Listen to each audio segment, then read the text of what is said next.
అందరికీ నమస్కారం అండి. అందరూ బాగున్నారా? ఈరోజు నేను చూపించబోయే ఈ రెసిపీ వచ్చేసి మీరు ఇంతవరకు యూట్యూబ్‌లో అస్సలు చూసుండరు. అంత స్పెషల్ రెసిపీ ఇది. ఎందుకంటే నేను ఈ రెసిపీ ట్రై చేసే ముందు యూట్యూబ్‌లో సెర్చ్ చేసి చూసానండి. ఈ రెసిపీ నాకైతే అస్సలు కనిపించలేదు. అంత స్పెషల్ ఏముందబ్బా అని మీరు అనుకుంటే వీడియోని లాస్ట్ వరకు చూడండి. ఇది ఎంత స్పెషలో మీకే తెలుస్తుంది. పిల్లలు ఎప్పుడైనా స్వీట్ తినాలని అడిగినప్పుడు ఇటువంటి రెసిపీని ఖచ్చితంగా చేసి పెట్టండి. ఒక కప్పు గోధుమ పిండితో చాలా ఈజీగా ప్రిపేర్ చేసుకోవచ్చు. అది ఎలాగో ఇప్పుడు నేను చూపిస్తాను. వీడియోని ఎక్కడ స్కిప్ చేయకుండా చూడండి. ముందుగా దీనికోసం మనం ఒక గిన్నె తీసుకొని ఇందులో ఒక కప్పు వరకు గోధుమ పిండి వేసుకోవాలి. నెక్స్ట్ ఇందులో స్వీట్‌నెస్ కోసం 2 టేబుల్ స్పూన్లు షుగర్ వేసుకోవాలండి. తర్వాత ఇందులో కొంచెం కొంచెం వాటర్ వేసుకొని ఈ పిండి మొత్తాన్ని కూడా మనము చపాతీ ముద్దలాగా కలుపుకోవాలి. వాటర్ ఒకేసారి యాడ్ చేయకుండా మధ్య మధ్యలో వాటర్ యాడ్ చేసుకుంటూ కలుపుకోవాలి. కాకపోతే ఈ పిండి చపాతీ ముద్ద కంటే కొంచెం పలచగా కలుపుకోవాలండి.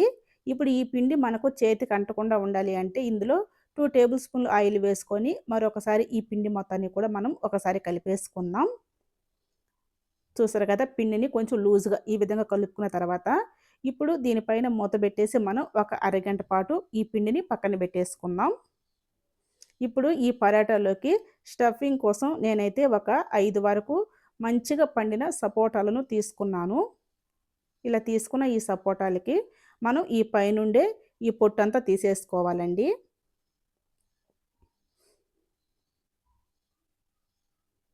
ఈ సపోటాలు మనకు బాగా పండినవి తీసుకుంటే మనకు చాలా స్వీట్‌గా ఉంటుంది. చూసారు కదా!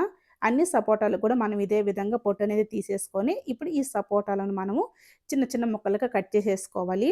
ఇందులో ఉండే గింజలను తీసేసి వీటిని చిన్న ముక్కలుగా కట్ చేసేసుకుందాం. అన్నిటిని కూడా ఇదే విధంగా కట్ చేసేసుకున్న తర్వాత, ఇప్పుడు మనం ఒక మిక్సీ జార్ తీసుకొని, ఈ సపోటా ముక్కలను మనం ఈ మిక్సీ జార్‌లోకి యాడ్ చేసుకోవాలి. ఇలా యాడ్ చేసిన తర్వాత ఇప్పుడు దీనిపైన మూత పెట్టి వాటర్ యాడ్ చేయకుండా మనం మెత్తగా గ్రైండ్ చేసుకోవాలండి. చూసారు కదా! ఈ విధంగా గ్రైండ్ చేసేసుకోవాలి. ఇప్పుడు దీన్ని పక్కన పెట్టి మనం స్టవ్ వెలిగించి కడాయి పెట్టుకొని ఇందులో మనం కాచి పెట్టుకున్న నెయ్యిని 2 టేబుల్ స్పూన్లు వేసుకోవాలి. నెయ్యి కొంచెం హీటెక్కిన తర్వాత మనం గ్రైండ్ చేసి పెట్టుకున్న ఈ సపోటా పేస్ట్‌ని ఈ ప్యాన్‌లోకి యాడ్ చేసుకోవాలి. మొత్తం కూడా ఈ విధంగా యాడ్ చేసిన తర్వాత మంట సిమ్‌లో పెట్టుకొని ఒక 2 నిమిషాల పాటు ఇది ఆయిల్‌లో మనం ఫ్రై చేసుకోవాలి. మనం ఒక కప్పు సపోటా పేస్ట్‌కి పావు కప్పు బెల్లం తురుముని యాడ్ చేసుకోవాలండి. ఇది కరెక్ట్‌గా సరిపోతుంది. ఎక్కువ వేసుకుంటే స్వీట్‌నెస్ ఎక్కువైపోతుంది. ఇప్పుడు ఈ బెల్లం పూర్తిగా కరిగేంత వరకు మనం కలుపుకోవాలి. ఇలా కరిగిన తర్వాత ఇప్పుడు ఇందులోకి 2 టేబుల్ స్పూన్లు పచ్చి కొబ్బరి తురుముని యాడ్ చేసుకోవాలి. ఇలా యాడ్ చేసిన తర్వాత మరొక నిమిషం పాటు మనం ఈ విధంగా కలుపుతూ ఉండాలి. ఈ సపోటా పేస్ట్ మనకు దగ్గరకొచ్చేంత వరకు ఈ విధంగా కలుపుకోవాలండి. చూసారు గదండీ! ఇలా దగ్గరకయిన తర్వాత ఇందులో 1 టీ స్పూన్ ఇలాచీ పౌడర్‌ని వేసుకొని ఈ మొత్తాన్ని ఒకసారి కలిపేసి ఇప్పుడు స్టవ్ ఆపేసుకుందాం.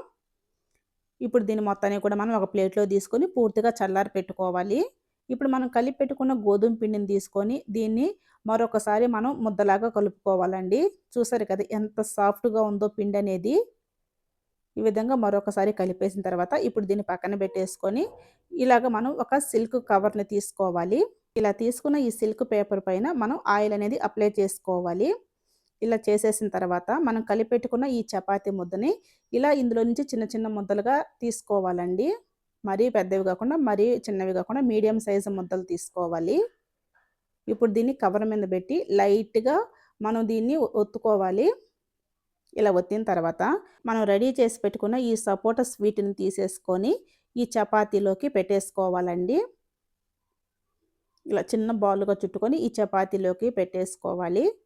ఇలా పెట్టేసుకున్న తర్వాత ఇప్పుడు ఎడ్జ్‌లని మనం ఫోల్డ్ చేసుకోవాలి.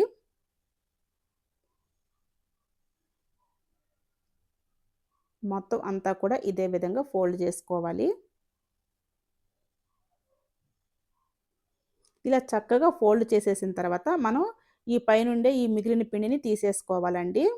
ఇలా తీసిన తర్వాత ఇప్పుడు ఈ పిండి మొత్తాన్ని మరొకసారి మనం ఈ విధంగా బాల్ లాగా చుట్టేసుకొని చేతికి కొంచెం ఆయిల్ అప్లై చేసుకొని మీకు ఎంతవరకు కావాలో అంతవరకు ఈ విధంగా పరోటాలాగా ఒత్తేసుకోవాలి.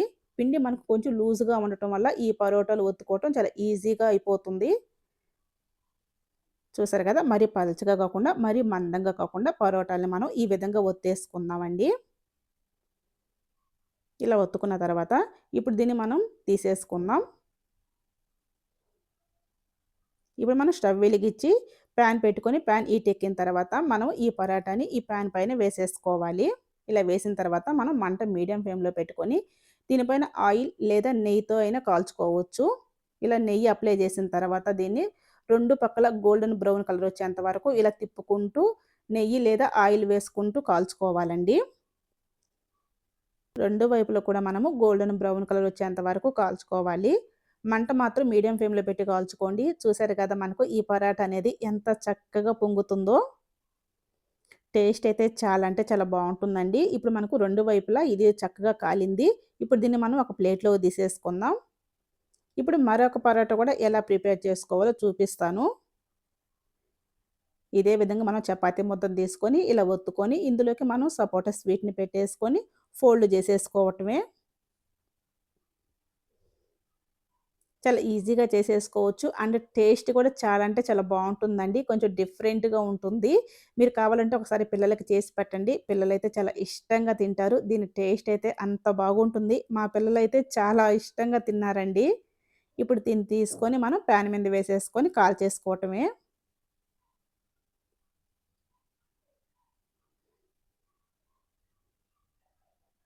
మీరు కావాలంటే యూట్యూబ్‌లో సెర్చ్ చేసి చూడండి. ఈ రెసిపీ అయితే అసలు ఎక్కడ ఉండదు. మనకు తక్కువ ఖర్చులోనే ఎంతో మంచి స్వీట్ రెసిపీ అయితే రెడీ అయిపోతుంది.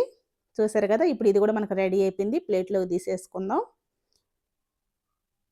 అన్ని పరాటాలను కూడా మనము ఇదే విధంగా ప్లేట్‌లోకి తీసేసుకుందామండి. చూసారు గదండీ! ఎంతో టెంప్టింగ్‌గా అండ్ ఎంతో టేస్టీగా ఉండే సపోటా పరాటాలు ఎలా ప్రిపేర్ చేసుకోవాలో ఇంకెందుకు లేటు మీరు ఒకసారి ఖచ్చితంగా ట్రై చేయండి. ట్రై చేసి ఎలా వచ్చింది అనేది కూడా కామెంట్ చేయండి. అంతేకాకుండా ఈ వీడియో మీకు నచ్చినట్లయితే ఒక చిన్న లైక్ ఇచ్చి ఛానెల్ కూడా సబ్స్క్రైబ్ చేసుకోండి. Thank you for the watching. By by.